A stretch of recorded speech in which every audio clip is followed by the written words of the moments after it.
ये है अफगानिस्तान, जो कि बहुत जल्द पूरी दुनिया को हैरान करने वाला है। किसी ने सोचा भी नहीं था कि बरसों से गरीबी, भूख और वार में घिरा हुआ अफगानिस्तान ऐसा कुछ अचीव कर सकता है। अफगानिस्तान दुनिया के सबसे बड़ी आर्टिफिशियल नहर बना रहा है, जो कि अफगानिस्तान की तकदीर बदल देगी। 285 किलोमीटर लंबी और 500 फीट चौड़ी इस नहर का नाम है कोस-टीपा कैनाल। इस नहर को बनाने के लिए अफगान गवर्नमेंट ने किसी से कोई एड, कोई इक्विपमेंट या कोई इंजीनियर नहीं लिए। और आज जब आप ये वीडियो देख रहे हैं तो तकरीबन 100 किलोमीटर तक इस नहर की खुदाई भी हो चुकी है। लेकिन अफगानिस्तान को आखिर इतने लंबी नहर बनाने की जरूरत क्या पड़ी, और एक्सपर्ट ये क्यों कह रहे हैं कि ये प्रोजेक्ट अफगानिस्तान को इकोनॉमिकली ट्रांसफॉर्म कर देगा। इस वीडियो में हम इन सब सवालों के जवाब जानेंगे। इससे पहले हम अफगानिस्तान की जोग्राफी को समझते हैं। अफगानिस्तान एक मुकम्मल लैंड लॉक्ड कंट्री है, मतलब इसके किसी हिस्से के साथ कोई समुंदर नहीं लगता। अफगानिस्तान के ईस्ट में पाकिस्तान, वेस्ट में ईरान, नॉर्थ में तुर्कमेनिस्तान, उज्बेकिस्तान और ताजिकिस्तान हैं, जबकि नॉर्थ ईस्ट में अफगानिस्तान एक छोटा सा बॉर्डर चाइना के साथ भी शेयर करता है। तो अफगानिस्तान मुकम्मल तौर पर दूसरे कंट्रीज में घिरा हुआ है। अफगानिस्तान की 80% वाटर सप्लाई इधर हिंदू कश के बर्फ से ढके पहाड़ों से आती है। अफगानिस्तान में 4 बड़े दरिया हैं, जिससे अफगानिस्तान को पानी मिलता है। अफगानिस्तान की 40% वाटर सप्लाई हेलमंद रिवर से आती है, जो हिंदू कश से शुरू होता है और पूरे अफगानिस्तान को क्रॉस करते हुए फिर ईरान अफगानिस्तान बॉर्डर पर ब्रांच आउट हो जाता है। ये दरिया आजकल ईरान और अफगानिस्तान में एक पॉलिटिकल टेंशन का काज बना हुआ है, क्योंकि अफगानिस्तान इस रिवर पर एक डैम बना रहा है और ईरान के अकॉर्डिंग इस डैम से हमून के सारे एरिया पर बहुत बुरा असर पड़ेगा।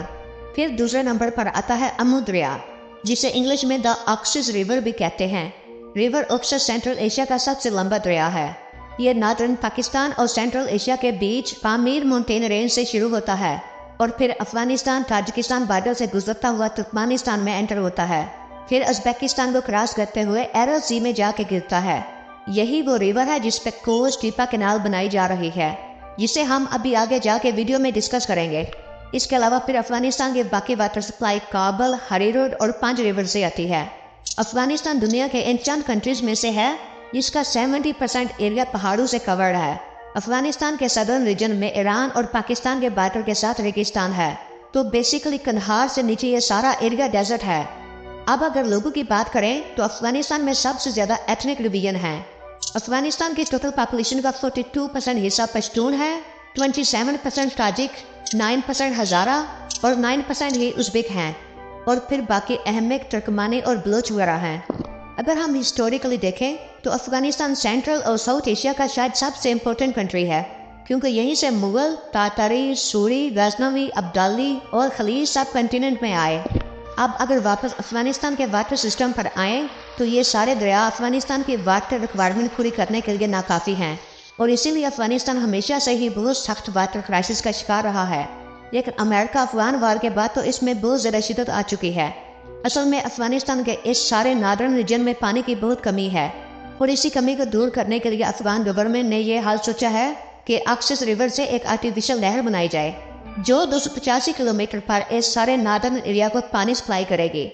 इस कैनाल की मदद से करीबन 5.5 लाख एकड़ के इस खुश्क रेगिस्तान को लश ग्रीन खेतों में बदला जाएगा। पानी आने के बाद यहाँ पर गेहूं और दूसरे कई अनाज उगाए जाएंगे। बल्कि अफगान गवर्नमेंट तो ये एक्सपेक्ट कर रही है कि 2028 तक अफगानिस्तान यहाँ पर उगाई गई 50% वीट दूसरे कंट्रीज को एक्सपोर्ट कर रहा होगा। ये प्रोजेक्ट मार्च 2022 में शुरू हुआ। इसकी इनिशियल कंप्लीशन डेट तो 2028 थी, मगर जिस स्पीड से इस पर काम हो रहा है, एक्सपर्ट्स के मुताबिक 2025 में ही ये कैनाल कंप्लीट हो जाएगी। ये प्रोजेक्ट इतनी ज़बरदस्त प्लानिंग के साथ किया जा रहा है कि बड़े बड़े वेस्टर्न इंजीनियर और एक्सपर्ट हैरान रह गए हैं। इस प्रोजेक्ट को 3 फेज में डिवाइड किया गया है। पहले और दूसरे फेज में इस सारे रूट पर खुदाई की जाएगी, और अभी तक 100 किलोमीटर के एरिया पर खुदाई कंप्लीट हो चुकी है। ये खुदाई करने के लिए 200 लोकल कॉन्ट्रैक्टर्स को हायर किया गया है, और करीबन 60,000 ट्रक और एक्सकेवेटर से काम लिया जा रहा है, और ये सारा प्रोसेस ज़बरदस्त तरीके से मैनेज हो रहा है। ट्रक और एक्सकेवेटर्स लाइन में खड़े होते हैं, एक्सकेवेटर मिट्टी उठाकर ट्रक में डालता है। सुपरवाइज करने वाला इंजीनियर जब ओके करता है तो ट्रक ये मिट्टी लेकर नहर के किनारों पर डाल देते हैं। इस तरह इस नहर की कंक्रीट बाउंड्री बनाने की जरूरत भी नहीं पड़ी और एक नेचुरल बाउंड्री बन जाती है। ऐसी बाउंड्री जिस पे कोई एडिशनल खर्चा भी नहीं होता। इस नहर को कंक्रीट स्लेब से फिल ना करने का सबसे बड़ा फायदा ये हुआ है कि दोनों साइड्स की ज़मीन पर भी इरिगेशन हो सकेगी। और ऑलरेडी अफगान गवर्नमेंट ने इस नहर के बॉर्डर पर सब्जियां और पौधे लगाना शुरू कर दिए हैं। ये खुदाई कंप्लीट होने के बाद यहाँ पर वाटर पंप्स के जरिए करीबन 5 किलोमीटर के डिस्टेंस पर सारे खेतों तक पानी पहुँचाया जाएगा। एक और कमाल चीज़ ये की गई है कि इन खेतों में ट्यूबवेल्स के ऊपर सोलर पैनल लगाए गए हैं ताकि इन ट्यूबवेल्स और मोटर्स को चलाने के लिए बिजली की भी जरूरत ना पड़े।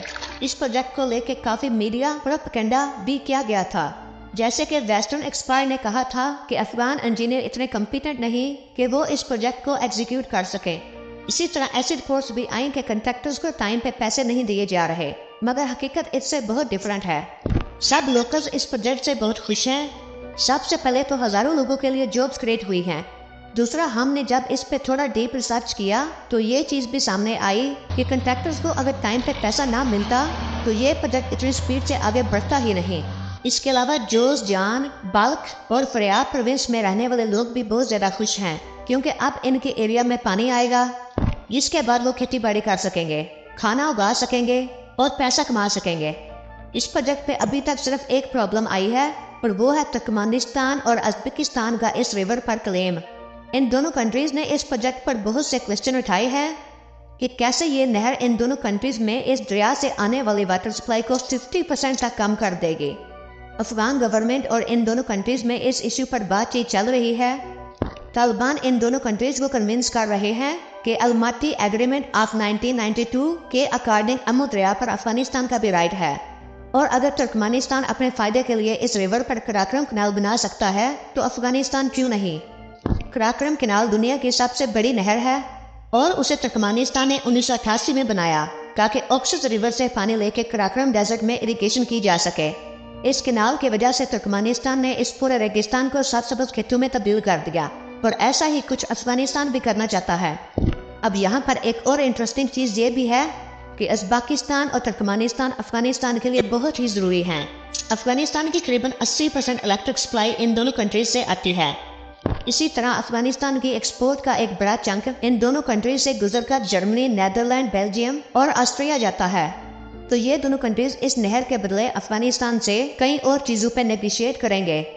पॉलिटिकली ये इशू जैसे भी रिजोल्व हो, इकोनॉमिकली ये प्रोजेक्ट अफगानिस्तान के लिए बहुत बड़े फायदे लाने वाला है। अफगानिस्तान को अनाज के लिए किसी दूसरे कंट्री से एड नहीं लेनी पड़ेगी। चंद सालों में अफगानिस्तान में भूख का खात्मा हो सकता है और अफगानिस्तान अनाज उगाने में एक सेल्फ सफिशिएंट कंट्री बन जाएगा। अब जो कंट्री पिछले 40 सालों से जंग की आग में चल रहा हो, इसके लिए इससे बड़ी चीज़ और क्या हो सकती है। हम भी यही चाहते हैं कि अफगानिस्तान अब फाइनली अपने इकोनॉमिक डेवलपमेंट पर जोर दे। जो कुछ पिछले 40 सालों से अफगान लोगों ने बर्दाश्त किया है, अब फाइनली वो डिज़र्व करते हैं कि इन्हें भी थोड़ा सुख मिले।